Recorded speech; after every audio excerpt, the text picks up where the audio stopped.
हाँ, मैं आज प्रेस कॉन्फ्रेंस इसलिए दे रहा हूँ कि आज से पहले कई साल में सरपंच पंचायत अपर मुंदहर का जब बना था और उसके बाद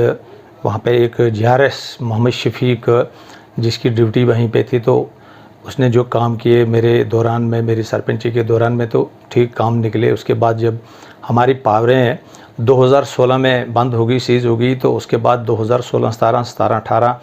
2 साल 2.5 साल का वक्फा बीच में जो रहा, तो उस दौरान उस वक्फे में इन्होंने क्या किया कि जो जीआरएस मोहम्मद शफीक जो अपर मुंदहर पंचायत का रहने वाला है, जो आज हाल ही में सरपंच भी बना है अपनी नौकरी छोड़ के, उसने वहाँ पे जो कुछ काम किए हैं वो इलीगल काम किए हैं, जिसकी पेमेंट जो है निकाल कर खा ली है ब्लॉक के बाकी VLWs और अमला के साथ मिलकर। जो ग्राउंड में काम अभी बिल्कुल मौजूद नहीं है, उनका बिल निकाल के कहीं कामों का सीमेंट भी निकाल के ले गया है, खा गया है और अपना मकान वगैरह बना दी है। अच्छी तरीके से उसने अपनी प्रॉपर्टी बना दी है। तो मैं ये प्रेस कॉन्फ्रेंस इसलिए आज देना चाहता हूँ कि बज़रिया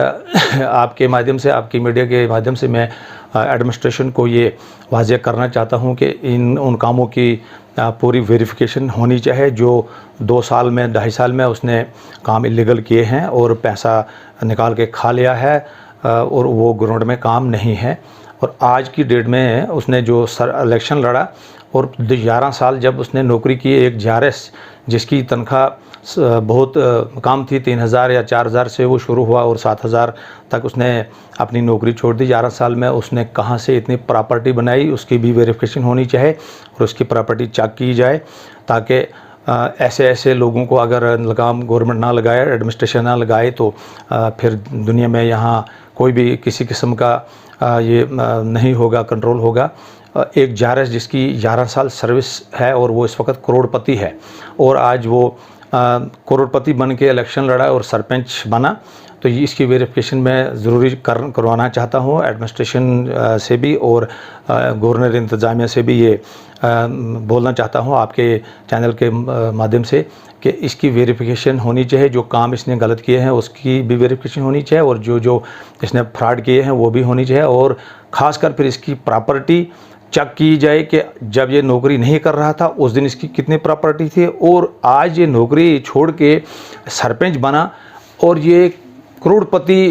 है। आज इसने इतना फ्रॉड किया है, इतना पैसा खाया है, लोगों को भी लूट के खाया है और गवर्नमेंट के खजाने से भी पैसा लूट के खाया है। इसलिए मैं ये प्रेस कॉन्फ्रेंस देना चाहता हूँ कि इसकी वेरिफिकेशन ज़रूरी होनी चाहिए और विजिलेंस भी होनी चाहिए, ताकि आइंदे के लिए ऐसे लोगों पे लगाम लगा दे और इसके खिलाफ कड़ी से कड़ी कार्रवाई होनी चाहिए। मैंने जब से मैं BDC चेयरमैन बना हूँ काश्तगढ़ ब्लॉक का,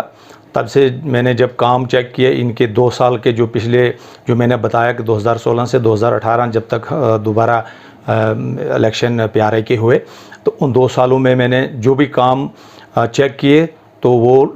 लाखों नहीं बल्कि करोड़ों रुपए में इन्होंने दिखाए हैं, जिसमें इन्होंने लाखों रुपए का फ्रॉड किया है, गफलत किया है। और मैंने जब ये चेक किया और BDO साहब जो हमारे वहाँ पहले थे उनको भी बोला, और उससे पहले जो BDO था वो मर गया है बेचारा ऋषि सिंह, तो मैंने उनको भी बताया, तो उन्होंने बोला कि मैं वेरिफिकेशन में करूँगा, लेकिन की नहीं। लेकिन उसमें वो भी मुलव्वस थे जो मुतलका BDO थे, चाहे वो कोई एक तो मर गया है, दूसरा BDO नज़ीर साहब भी थे वहाँ पे, उन्होंने भी बोला हम इसकी इंक्वायरी करेंगे, लेकिन इंक्वायरी किसी ने नहीं की। एक बार मैंने DC साहब से भी, जो यहाँ पहले पुराने DC साहब थे,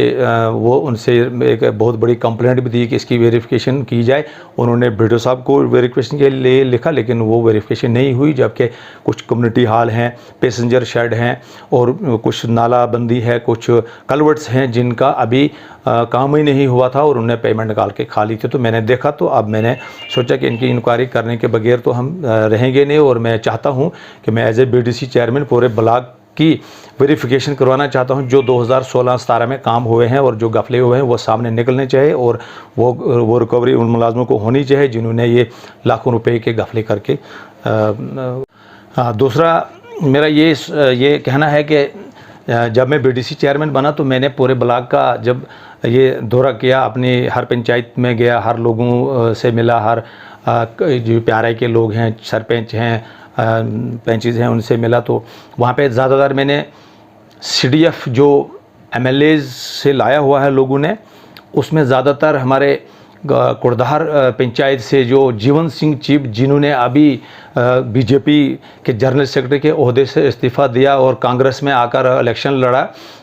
एज ए डीडीसी कैंडिडेट, उसकी मिसेज ने लड़ा, तो उनके लोगों की शिकायतें और लोगों का कहना है कि इसने जितना भी सीडीएफ एमएलए साहब से लाया है और एमपी लैंड का पैसा लाया है वो ग्राउंड में नहीं हुआ है काम, बिल्कुल पैसा हड़प करके ले गए हैं और खा गए हैं। और उसकी वेरिफिकेशन कराना भी बहुत ज़रूरी है, क्योंकि ये कम से कम करोड़ों रुपए का गफला है और करोड़ों रुपए का गवर्नमेंट ख़जाने से इन्होंने लूट के लिया है। जो सीडीएफ और एमपी लैंड का पैसा इन्होंने एमएलएज और एमपी से रिलीज़ करवाया है, उसका इन्होंने काम ग्राउंड में नहीं किया है। अगर किया भी है तो कुछ परसेंट, ज़्यादा 20-25% किया होगा। और मिलजुल के इन्होंने डिपार्टमेंट के आला ऑफिसर जो हैं और जो छोटे मुलाजिम हैं उनके साथ मिल के ये सारा पैसा खा लिया और इनकी वेरिफिकेशन होनी चाहिए। और मैं फिर दोबारा ये दोनों आदमियों की एक सोच के रखा हुआ हूँ कि इंशाल्लाह विजिलेंस भी इनके खिलाफ होनी चाहिए और डिस्ट्रिक्ट एडमिनिस्ट्रेशन और गवर्नमेंट इंतज़ामिया, खासकर एलजी साहब के नॉलेज में भी ये बात पहुंचनी चाहिए और जितने भी एडवाइज़र हैं उनको भी ये बात पहुंचनी चाहिए कि इन दो आदमियों के खिलाफ इस फंड्स का इंक्वायरी करना ज़रूरी है। अगर वो इंक्वायरी करेंगे तो ये मेरे ख्याल में ये मामला बंद हो जाएगा, रिश्वतखोरी बंद हो जाएगी और ये जो चोर बाज़ारी है, ये जो लूट मार है, जो पैसा डेवलपमेंट पे नहीं लगता है और ये उठा के अपने जेब में लेके और खा पी के बड़े मज़े से मस्त रहते हैं और इस तरह से सारे लोग फिर ऐसा ही करते रहेंगे। तो मैं ये चाहता हूँ कि एडमिनिस्ट्रेशन और गवर्नमेंट इंतज़ामिया इन दोनों चीज़ों पे कड़ी सी कड़ी कार्रवाई करे इन लोगों के खिलाफ जिन्होंने ये लूट मार किया है और गवर्नमेंट ख़जाने को लूटा है।